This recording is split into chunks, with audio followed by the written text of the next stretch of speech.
চিন্তাবাদ বলা বা তাদেরও আকাঙ্ক্ষা, এই দুটো দাবি সরকার মেনে নেয়। আজকে 50 দিনের মধ্যে সরকার একবারও কিন্তু বলতে পারে নাই যে আমাদের দুইটা দাবি অযৌক্তিক, একবারও বলেনি। আপনারা কি শুনেছেন?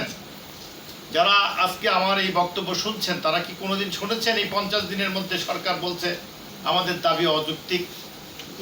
তাহলে আমাদের এই মা বোনকে এইভাবে, আমাদের খেটে খাওয়া মানুষদেরকে কেন কষ্ট সরকার দিচ্ছে?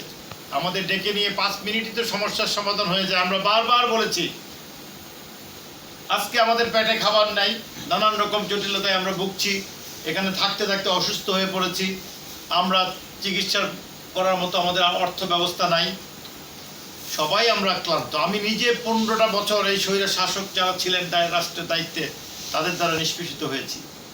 আর এই যে আমার ভাই বোনেরা চারিপাশে আছে ছড়ায় ছিটে, এবং আপনারা যারা বিভিন্ন বস্তিতে বসবাস করেন, আপনাদের মানবতর জীবনযাপন আমরা সবাই জানি, দেশবাসীও জানে।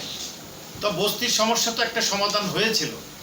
পরিষ্কার ভাষায় বলা হয়েছে যে বস্তি পুনর্বাসন করতে সরকারের কোনো টাকার প্রয়োজন হয় না। আমরা সেটা বাসানটাক পুনর্বাসন প্রকল্প একটা মডেল হিসেবে বানিয়েছি। এখানে কি সরকার 1টি টাকা বিনিয়োগ করেছে? আমরা তো বারবার বলছি যে এখানে সরকারের কোনো 1টি টাকা বিনিয়োগ নেই। বিল্ডিং দেখতেছেন, ঘর দেখতেছেন, যা দেখতেছেন ওখানে মসজিদ মাদ্রাসা থেকে শুরু করে কমিউনিটি সেন্টার, এভরিথিং, বিদ্যুৎ, পানি, গ্যাস, সব পূর্ণ টাকা আমরা এবং এই বস্তিবাসীদের টাকা দিয়ে আমরা এটা করছি।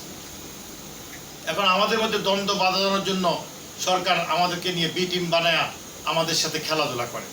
আমাদের সম্পদ বাসানটেক জবরদখল করে অন্যায়ভাবে ওই সকল ফ্ল্যাটে সরকার অন্য তার লোকজনকে আন্ডারগ্রাউন্ড সিগনেচার করে টাকা পয়সা নিয়ে, লাখ লাখ টাকা নিয়ে, এই ভূমি মন্ত্রণালয়ে লুটপাট করে এই টাকা পয়সা নিয়ে তারা তাদেরকে দখল দিয়েছে।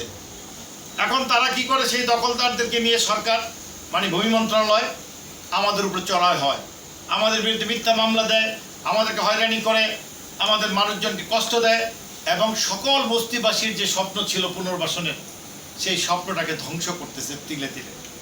সর্বশেষ এই 50 দিন আমরা এই যে আন্দোলন সংগ্রামটা শান্তিপূর্ণভাবে আমরা করছিলাম, বিভিন্ন সময় সরকারের পক্ষ থেকে উস্কানি দেওয়া হয়েছে।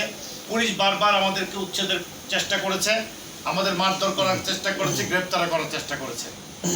আপনারা সবাই জানেন এই অভিযোগগুলো আমরা 50 দিনে প্রায় অনেক দিন করেছি, এবং আজকে প্রমাণ হয়েছে যে আমরা যে অভিযোগগুলো করেছিলাম এগুলো মিথ্যা ছিল না।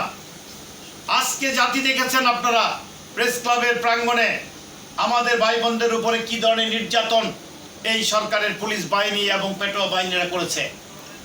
এর বিচার কি আমরা চাইতে পারি না? আপনারা কি আমাদের মূল সমস্যার জায়গাটা সমাধান না করে আপনারা আমাদেরকে এইভাবে ঘর ছাড়া করে দিলেন, এই রাস্তা থেকেও বের করে দিলেন? আমরা কোথায় যাব? দাবিও করতে পারবো না। আমরা একেবারে শান্তিভাবে আমরা আমাদের 15 মিনিটের একটি প্রতীকী আমরা হরতাল রেখেছিলাম। কেন রেখেছিলাম? আমরা বহু পূর্বে বলেছি আমরা 28 তারিখে হরতাল করব, সকাল সন্ধ্যা।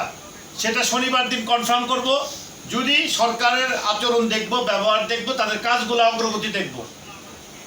আমরা শনিবার দিন আমরা কিন্তু ঘোষণা দিয়েছি। কি দিয়েছি সেটা আপনারা জানেন। আমরা বলেছিলাম যে সরকার কিছুটা পজিটিভলি আমাদের সাথে সহযোগিতা করছে। সেই সহযোগিতার কারণে আমরা কি করলাম? জনভোগ যাতে না হয়, এবং পুজোর বিষয় আছে, এবং ফ্যাসিস্টদের কিছু ষড়যন্ত্র যাতে আমাদের